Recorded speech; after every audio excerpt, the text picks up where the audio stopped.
Assalamualaikum warahmatullahi wabarakatuh. Perkenalkan, nama saya Siti Soleha, nomor induk mahasiswa 1901032 dari Akademi Farmasi Anas Husada, Bangkalan, program studi D3 Farmasi. Di sini saya akan mempresentasikan tentang mencari dan menangkap peluang usaha. Munculnya persaingan dalam usaha itu tidak dapat dihindari, karena pada era globalisasi ini kita sebaiknya tidak hanya mengandalkan pekerjaan saja, kita harus memiliki sebuah usaha. Jika kita tidak melakukan itu, kita akan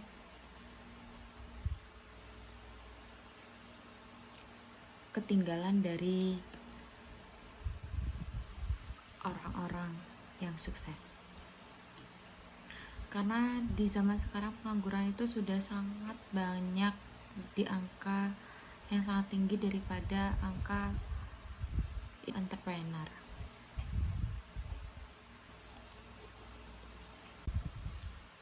Mencari peluang usaha. Bagaimana sih cara kita mencari peluang usaha? Peluang usaha sendiri adalah kesempatan yang dapat dimanfaatkan seseorang untuk mendapatkan apa yang diinginkannya. Faktor internal berasal dari diri kita sendiri, semisal bakat dan minat. Selanjutnya, faktor eksternalnya, hal-hal yang berkaitan di luar dari diri kita. Contohnya warnet. Warnet itu dulu adalah usaha yang paling sangat booming dan bisa menghasilkan keuntungan yang besar. Tapi sekarang sudah tidak banyak orang yang menggunakan warnet. Kemudian kiat-kiat yang melihat dan memberdayakan peluang bisnis. 1. Menciptakan produk baru dan berbeda. Yang kedua, mengamati pintu peluang. Yang ketiga, memperhitungkan risiko yang mungkin terjadi. Yang keempat, bekal pengetahuan dan kompetensi kewirausahaan. Selanjutnya ada pemetaan peluang. Pemetaan peluang sendiri adalah upaya menilai peluang usaha agar dapat dimanfaatkan dengan potensial. Di sini ada teori SWOT, yaitu strength, weakness, opportunities, threats. Strength, kekuatan, yaitu apa kekuatan dan kelebihan bisnis Anda, apa nilai tambah bisnis Anda dibandingi kompetitor, apa kelebihan bisnis Anda dari sisi keahlian, tim atau tenaga spesialis, apa kelebihan bisnis Anda dari sisi aset, teknologi, dan sistem, serta sistem akses dan sebagainya. Yang ditanyakan dalam strength ini adalah kelebihan dari usaha yang Anda jalani. Yang kedua adalah kelemahan.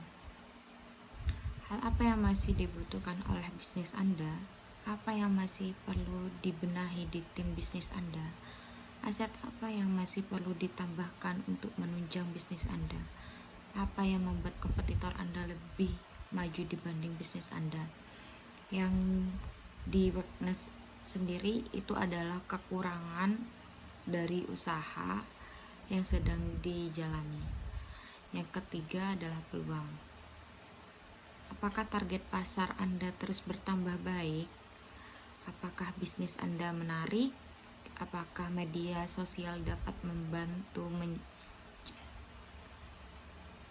menjangkau dan mengembangkan pasar? Apakah event atau acara lokal yang dapat membantu perkembangan bisnis Anda? Adakah program yang dapat menarik pihak lain untuk berminat dengan Anda? Jadi yang ketiga ini peluang ya, peluang untuk usaha Anda. Yang keempat ada ancaman. Hal apa yang dapat menghambat perkembangan? Apa yang menghalangi Anda menjangkau pelanggan Anda?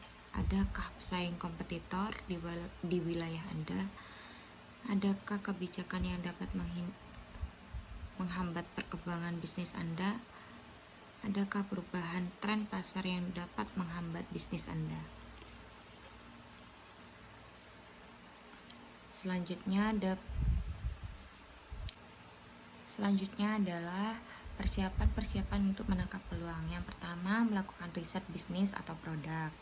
Yang kedua, menyerap ide dari masalah orang lain. Yang ketiga, belajar dari kesuksesan bisnis orang lain. Yang keempat, belajar kelemahan pesaing.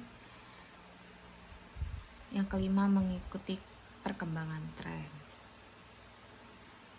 Bertindak menangkap peluang. Yang pertama, gali informasi dari luar, dari bisnis orang lain bisa, dari sekitar kita bisa. Yang kedua, memanfaatkan momen tertentu. Yang ketiga, memanfaatkan keahlian pribadi. Jika kita ahli dalam bidang tertentu, kita tekuni, insya Allah akan berbuah manis. Yang keempat, bisnis yang sesuai dengan hobi.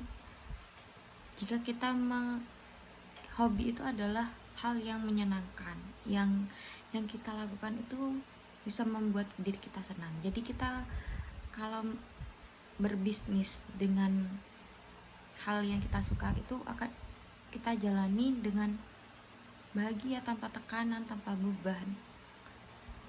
Yang kelima, jalankan toko online, karena sekarang sudah zamannya sangat maju, jadi media sosial itu sangat diperlukan untuk di zaman sekarang. Berbisnis di media sosial. Yang keenam, mencoba bisnis waralaba.